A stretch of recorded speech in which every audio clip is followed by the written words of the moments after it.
Hear me out, Robin versus Superboy, and I'm pretty sure you're going with Dick Grayson. And the thing is, Dick Grayson actually wouldn't win, but here's why. At the end of the day, Dick Grayson is too nice and too passionate. He will keep trying to get through to Superboy and won't go that extra step to actually try to end him. That's the difference between him and Batman. That's why everyone loves Nightwing, because he is that lovable character. So it's probably going 9 to 10 in favor of Superboy. Let me know if y'all disagree though. Hear me out, we have Bullseye versus Deadshot. Thank you so much for this battle. And it's not half bad, by the way. Deadshot is only second to Deathstroke himself. He's an excellent marksman and incredibly trained, and even most cases can take down Batman easily. He's very effective. Bullseye is also very effective, being able to aim with anything, and his skeleton is even protected by adamantium, I'm pretty sure, and he's all around a wild card. This fight could go on for a while, it could go on for a little bit, but most time I'm going with Deadshot because of his ability to aim and adapt to any situation. Bullseye can still die from like bleeding out, you just won't catch him with like a headshot or a body shot or something like that. Plus Deadshot has to fight Batman and sometimes even Justice League members. He has definitely dealt with something like that before.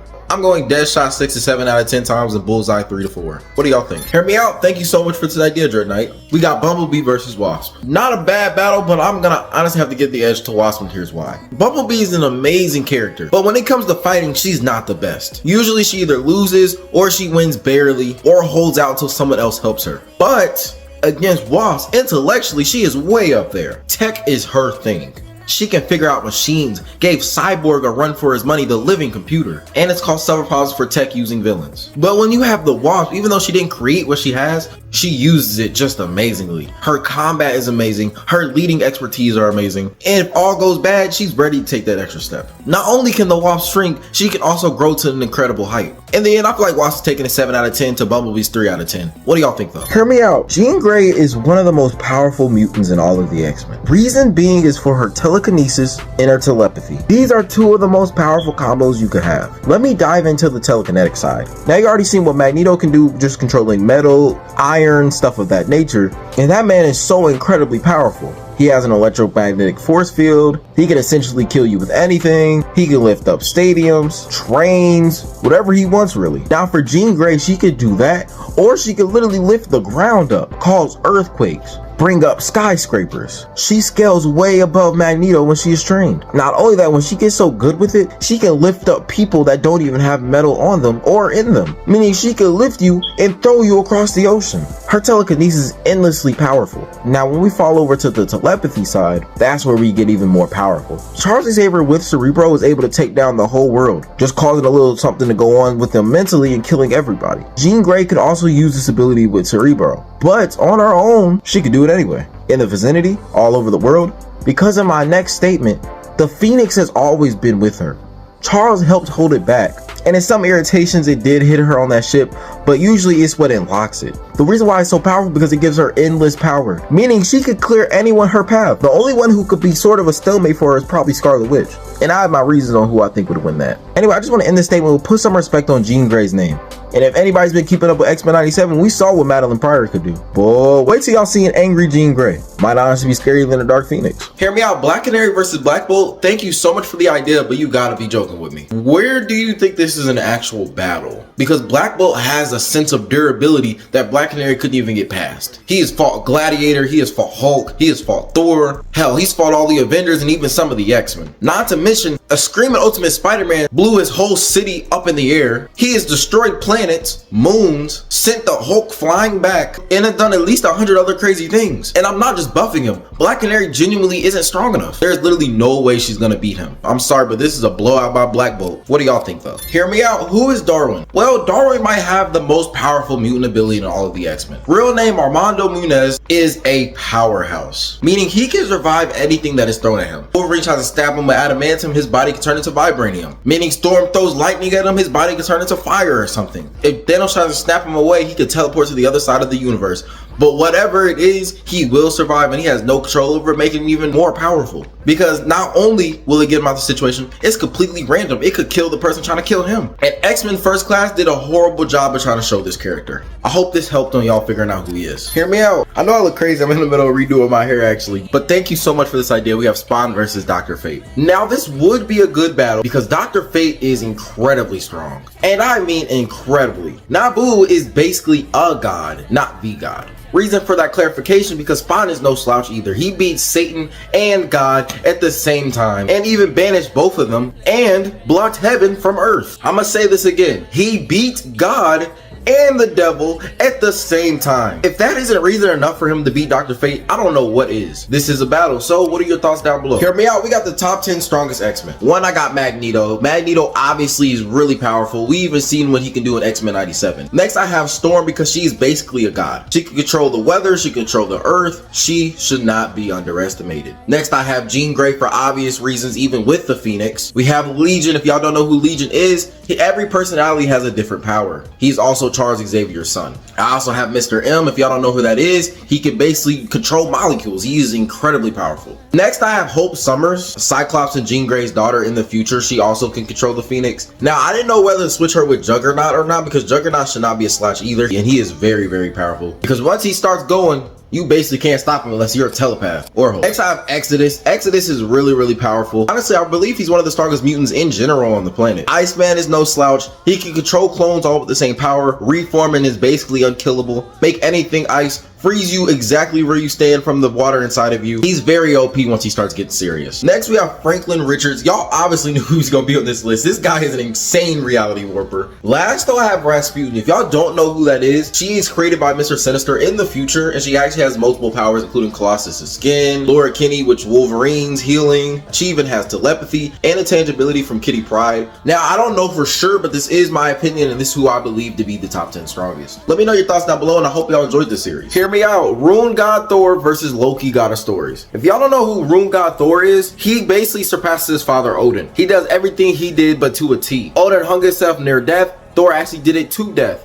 Odin took out one of his eyes, Thor took out both of them. This Thor is a multiversal being. He took out a multiversal tree. He has beat the gods of gods. He basically is the god of gods. Loki God of Stories in the comics, and even seen in the Loki TV series, can rewrite reality. He can tell stories and even change them the way he wants it to be. That won't work on a multiversal being like Rune God Thor. Considering Rune God Thor actually fights and Loki doesn't when it comes to that type of fight, so I'm gonna go with 8 out of 10 times to Rune God Thor and 2 out of 10 times to Loki God of Stories. I'm not saying Loki God of Stories wouldn't win, it's just Rune God Thor is most likely to win. What do y'all think though? Hear me out, and thank you so much for this idea. Okay, this is honestly probably the best suggestion I've gotten so far. Raven is incredibly powerful and dark. She can basically do everything Adam Eve can do, but she also has a lot of experience, especially with the Titans, and literally being raised by the multiversal being Trigon, her father. Not to mention, she has the ability to destroy the multiverse, the universe, whatever is in her way. Now, Adam Eve is definitely not weak though. She is unkillable. She can control molecular atoms, meaning she can turn whatever into whatever she wants. But I honestly don't think it'll be enough for Raven. So I might put Raven at a 7.5 out of 10 to Eve's 2.5 out of 10. What do y'all think? Hear me out. We got A-Train versus Quicksilver, and thank you so much for this idea. A-Train is just as fast as his name tells him. He's barely the fastest in his verse, considering he was almost beat in the first couple episodes of The Boys. And not only that, he's not that much of a good fighter, and he solely relies on his superpowers. Other than that, he's usually just scared to press anybody. Now, Quicksilver, on the other hand, is obviously faster than sound, but if we look at the X-Men movies, he was so fast that it almost like time was completely stopping. This man is known to be very brutal, and even in most cases, evil against the X-Men. I don't want to say this fight would be a stomp, but it'll be pretty damn close to it. I'm gonna go Quicksilver at least 8 to 9 out of 10 times. A-Train 1 to maybe 2 out of 10 times. What do you think though? Hear me out. So this is actually from the Old Man Logan storyline, which I have talked about before when he killed the whole Hulk gang. So Wolverine was in the X-Mansion, and Mysterio came and created an illusion that made him think he was fighting a whole bunch of villains. And I mean a whole bunch. Obviously Wolverine's not going down, so he got angry. He went on that berserker rage, and he went crazy, killing every single villain. At the end of it though, when he's standing over their dead bodies, here's Mysterio talking and realizes he is standing over the bodies of all of his dead friends and kids. These are one of the darker storylines, but what is X-Men without the darker storylines? You have to realize their message is diversity, change, racism, and I think that makes it so much better. Because honestly, what is a superhero without a message? What do y'all think? Hear me out. One thing I want to tell y'all is how people sleep on Silver Surfer. We've only seen him in a few movies, and we've seen him in a lot of cartoons. This guy is up there with Hulk, Thor, Superman, Goku, because he has this power called the power cosmic. What that means is he can figure out your weakness almost immediately and even spawn it into existence. Thor will also probably find some energy that can absorb his lightning. Superman wise, he could probably spawn a red sun or kryptonite. Goku wise, probably just be strong enough to beat him. He's beating Hulk, he's beating beating Thor, he's beating the Avengers. Hell, he's even taken out Galactus. This man should not be messed with. And most times you should be happy he's on the good side and not the bad side. What are y'all thoughts on Silver Surfer? Because I love his character. Hear me out. So did you actually know Wolverine and Predator fought? So it was back in the 1900s. Wolverine still had his bone claws and he was in the forest. He ended up getting the mask off of Predator, but Predator impaled him straight through the chest and beat him. It was crazy. He actually almost got a skull, but Wolverine was able to escape and run off. It just goes to show how strong some of these characters are. They could really take out some Marvel characters. Shoot, DC too. Anyway, did y'all know about this? Hear me out. And could the Sentinels take down Ghost Rider? And I just want to let y'all know that Ghost Rider can only be officially stopped by God. This is a fact in the Marvel comics. You can temporarily take him down. You can even make it to where the soul leaves the body, but it'll just go into another one. I'm telling you, Ghost Rider is so OP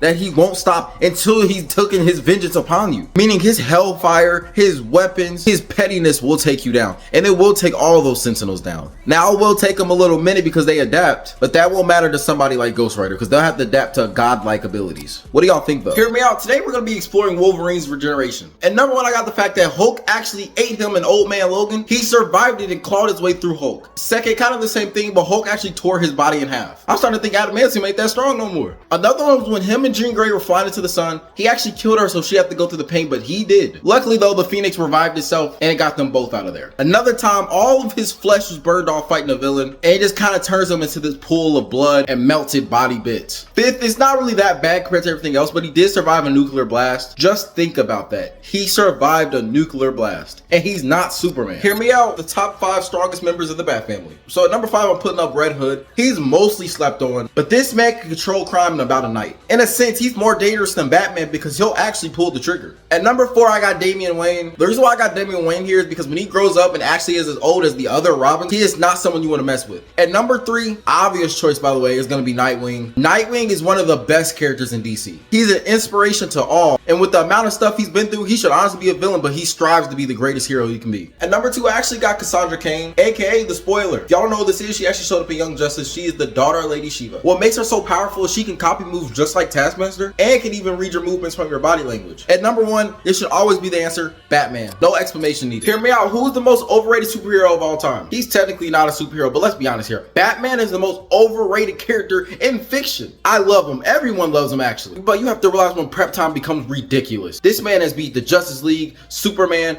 Darkseid. None of this should be possible from a guy in a bat suit. His reaction time is not fast enough for Superman or the Flash or even Darkseid's Omega beams. You have no durability. Every time he's brought up against somebody, his prep time is always brought into the equation. In what world is Batman beating the Avengers? It does not make sense. He might know, I think, 127 different fighting styles, but come on guys, let's be realistic. It's definitely Batman. What do y'all think though?